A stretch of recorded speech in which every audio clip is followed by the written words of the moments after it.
Hi friend, আবারও চলে এসেছি আরও একটা নতুন রেসিপি নিয়ে। বিকাল হলেই যেন মনে হয় কি খাই কি খাই, তাই না? কিছু একটা চটপটা খেতে ইচ্ছা করে, আর সেই দিনও একই জিনিস ঘটেছিল আমার সাথে। তাই বাড়িতেই বানিয়ে ফেললাম পাপড়ি চাট।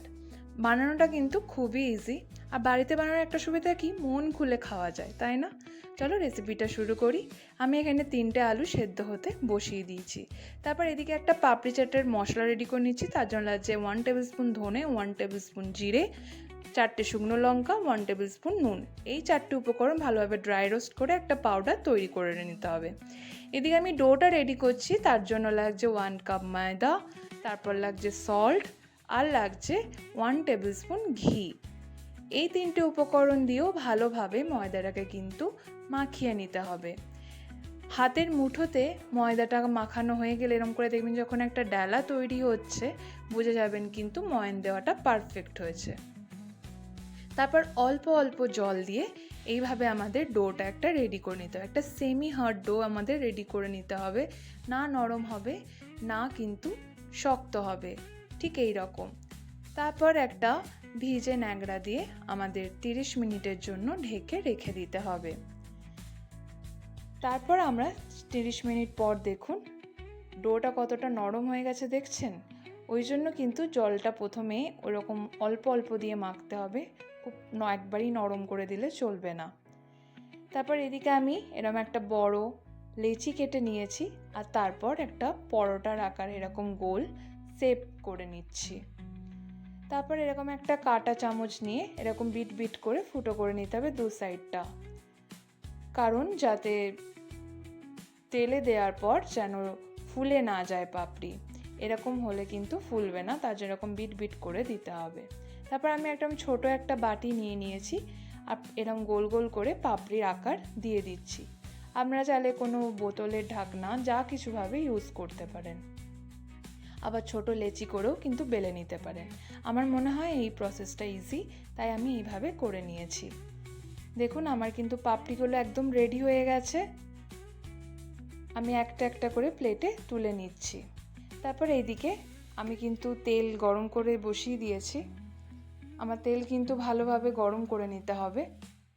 গরম করা হয়ে গেলে আমি এক একটা করে পাপড়ি এভাবে দিয়ে দিচ্ছি। এরকম লাল লাল করে ভেজে নিতে হবে কিন্তু। দেখুন আমার একদম রেডি হয়ে গেছে। তারপর এদিকে আমি 1 কাপ দই নিয়ে নিয়েছি, আর তাতে দিয়ে দিচ্ছি 1 টেবিল স্পুন সুগার। এটা কিন্তু অপশনাল, দিতেও পারেন নাও দিতে পারেন।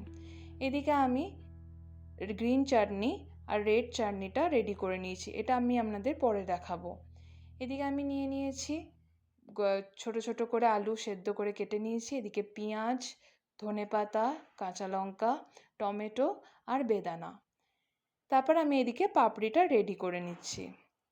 প্রথমেই দিয়ে দিচ্ছি দেখুন দই। এইভাবে দইটা যেন চারিদিকে পড়ে সেইভাবে এরকম করে সাজিয়ে দেবেন। খুব বেশিও দেওয়ার দরকার নেই, খুব কমও দেবেন না। তারপর দিয়ে দিচ্ছি আলু সেদ্ধ। এইভাবে ছোট ছোট করে আলু কেটে ওপর থেকে ছড়িয়ে দিচ্ছি। তারপর অ্যাড করে দিচ্ছি গ্রিন চাটনি। গ্রিন চাটনিটাও এইভাবে ডেকোরেশন করে দেবেন। তারপর দিয়ে দিচ্ছি রেড চাটনি। গ্রিন চাটনি আর রেড চাটনিটা আমি আবারও বলছি আপনাদের সাথে পরে শেয়ার করবো। প্রত্যেকে আমি আরেকটু দই দিয়ে দিয়েছিলাম। তারপর দিয়ে দিচ্ছি এরকম পেঁয়াজ। পেঁয়াজটা একদমই অপশনাল, যারা পেঁয়াজ খাবেন না তারা পেঁয়াজটা অ্যাভয়েড করবেন। তারপর দিয়ে দিচ্ছি একটু চটপটা বানানোর জন্য কাঁচা লঙ্কা। এটা আপনারা চাইলে দেবেন, না চাইলে দেওয়ার দরকার নেই। এদিকে আমি তারপর দিয়ে দিচ্ছি টমেটো, এরকম কুচি কুচি করে দিয়ে দিচ্ছি। তারপর আরও একটু চটপটা বানানোর জন্য দিয়ে দিলাম রেড চিলি পাউডার, সল্ট, আর যে আমি পাপড়ি চাটের মশলাটা বানিয়েছিলাম সেটাও এর ওপর থেকে দিয়ে দেবো। তারপর ওপর থেকে দিয়ে দিচ্ছি আর একটু ধনেপাতা। ধনেপাতা দেওয়ার পর দিয়ে দিলাম ভুজিয়া। ভুজিয়া কিন্তু মাস্ট পাপড়ি চাটে, ভুজিয়া না হলে কিন্তু পাপড়ি চাট হবে না। তো ভুজিয়া কিন্তু মাস্ট দিতেই হবে। তারপর ডেকোরেশন করছি ওপর থেকে একটু বেদানা ছড়িয়ে, এটাও অপশনাল, থাকলে দেবেন না থাকলে দেওয়ার দরকার নেই। ব্যাস রেডি হয়ে গেল বিকালের স্ন্যাক্স পাপড়ি চাট।